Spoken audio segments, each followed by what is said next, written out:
જય શ્રી કૃષ્ણ, હર હર મહાદેવ, જય શ્રી રામ. બધા કેમ છો? તો આજે આપણે પાલક પનીરનું શાક બનાવવાનું છે અને બહાર તો બહુ ઠંડી છે, તો ઘરમાં પણ ઠંડી તો લાગવાની જ છે. તો આજે બરાબર ગરમ કપડાં પહેરી જ રાખ્યા છે. તો ચાલો રસોઈ બનાવવાનું ચાલુ કરી દઈએ.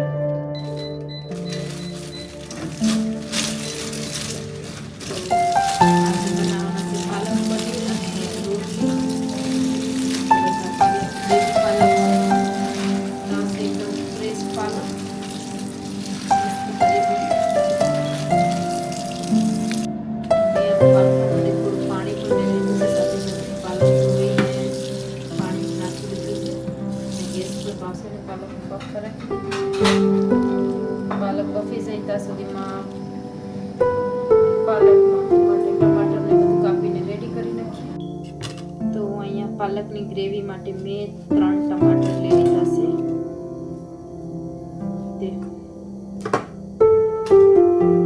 મેં આવી રીતે આને ઝીણું ઝીણું લગ જેવું નીકળી જાય છે.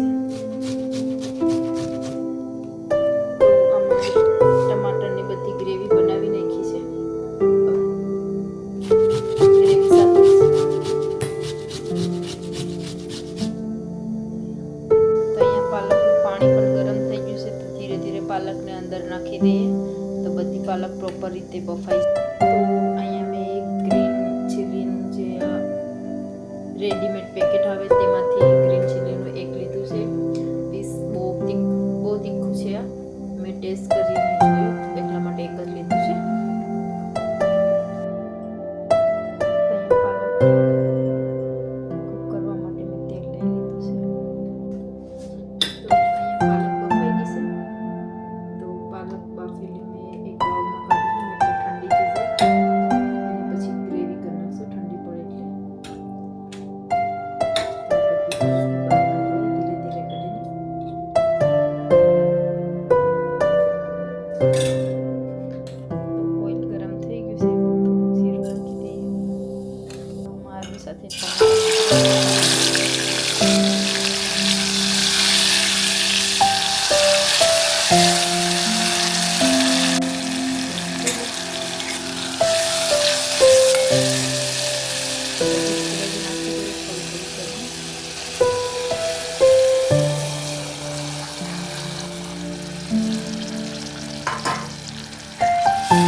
પાલક ખાવું પડશે કેમ કે ફ્રીઝરમાં ચેક કર્યું તો પનીર નથી. મમ્મીને ઘરે ફોન માર્યો તો મમ્મી કે મારી પાસે પણ નથી.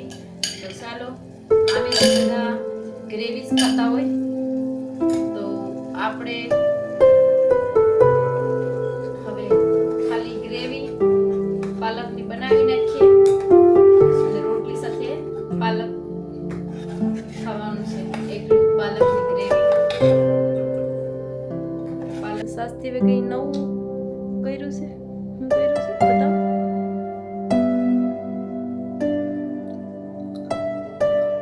કાકડીને આવી રીતે કાપી છે, ખબર નહીં કેવી રીતે કાપી છે. મેં જોઈ તો લાવ મેં કે વિડીયોમાં લઈ લઈએ આપણે બધા ફ્રેન્ડને બતાવીએ. આજે પાલકની ગ્રેવી બનાવીને તો રેડી કરી દીધી. પનીર નથી તો મેં ટ્રાય કર્યું કે દૂધ મૂકી દીધું છે ગરમ કરવા. ટ્રાય કરીએ કે પનીર બની જાય. બહુ બનાવતી પનીર જ્યારે રસગુલ્લા અને રસમલાઈ બનાવતી ત્યારે બનાવતી હતી. તો આજે પણ ટ્રાય કરીશું. પનીર બની જાય તો પછી અમે નાખી દઈશું. પનીર બનાવવા માટે મેં લીંબુ લઈ લીધા.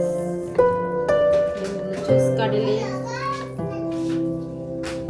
અહીંયા જોબ પરથી આવી ગયા છે 12 hours કરીને 7 to 7, 4 day off and 4 day on. ક્લાસમાં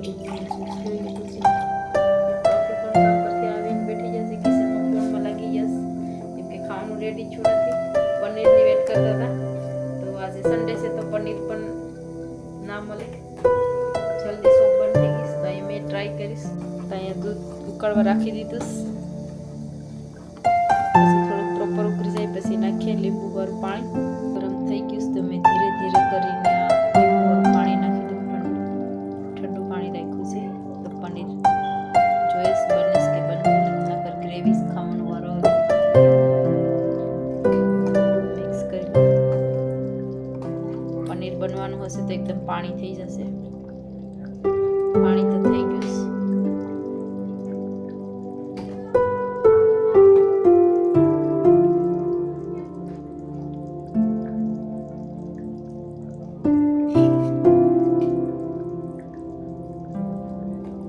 તો એમરજન્સીમાં પનીર બનાવ્યું છે તો 2 મિનિટ સુધી રહેવા દઈએ અને પછી તેને કાઢી દઈએ.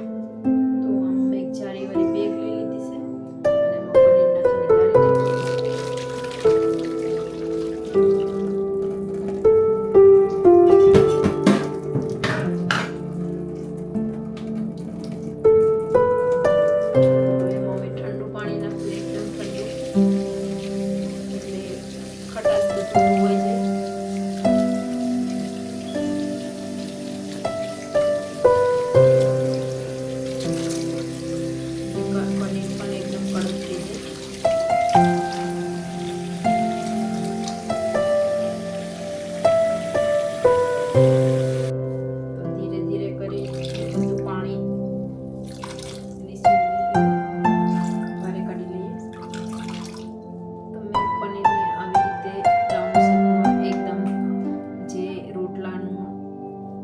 બનાવી તેવી રીતે કરી લો. 2 કપ મેજર કરીને 2 કપ થોડોક લોટ લીધો છે. મીઠું તમે નાખતા હોય તો નાખવાનું, ન નાખતા હોય તો કોઈ. ઘણા બધા લોકો રોટલીમાં મીઠું નથી નાખતા. મેં રોટલીમાં મીઠું વગર કોઈ દિવસ નથી ખાતી તો મેં નાખું છું. તમે જેટલું નાખતા હોય તે હિસાબે. તે બી સેમ પ્રોસેસ છે.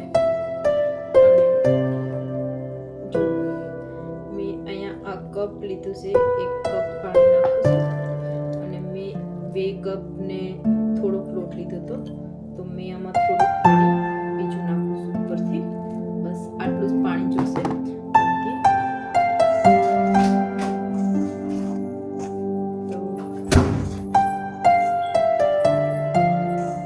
તો આમાં બીજું મેં કોઈ એક્સ્ટ્રા પાણી નાખ્યું નથી.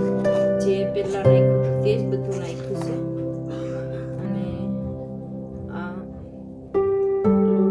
તેજ પાણીમાંથી બંધાઈ ગયો છે તો નાખી દઈશું. આવી જ રીતે આ માપ સાથે મેં માપીને એટલા માટે બનાવું છું કે ઘરે બહુ વખત રોટલી બસી જતી હોય છે અને પછી ઠંડી રોટલી કોઈને ખાવી ગમતી નથી તો એટલા માટે આવી રીતે માપીને બનાવું છું. એટલે આપણે એને ખબર પડે પૂછું ત્યાં સુધીમાં આપણે તવી શેકવા માટે રેડી કરી લઈએ. તો હવે આપણે રોટલી બનાવી લઈએ.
બલૂન થઈ ગયું. ધ્યાનથી કે રોટલી ફૂલી બલૂન થઈ ગયું છે.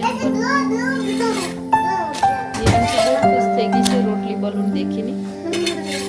તો આજે ધ્યાનચી સાથે બલૂન રોટલી બની ગઈ છે. ધ્યાનચીની બહુ ગમે છે બલૂન રોટલી. તો આપણી રોટલી ફૂલીને 2 વાર કેટલમાં ગરમ પાણી કર્યું એટલે મેં કીધું કે પોચીને બહુ મસ્ત એકદમ ફૂલીને બલૂન જેવી રોટલી બની જાય. નીચે ધ્યાનચી પણ વેલણ ને પાટલો લઈને રોટલી બનાવવા લાગી છે મારી સાથે.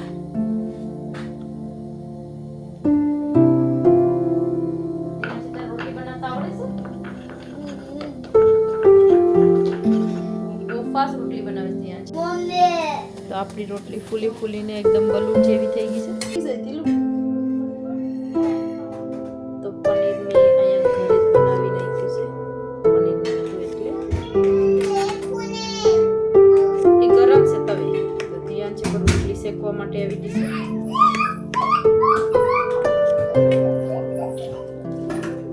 તો હજુ સોપ છે થોડું, ધીરે ધીરે કાપીને નાખી દઈએ. મિક્સ કરી નાખીએ.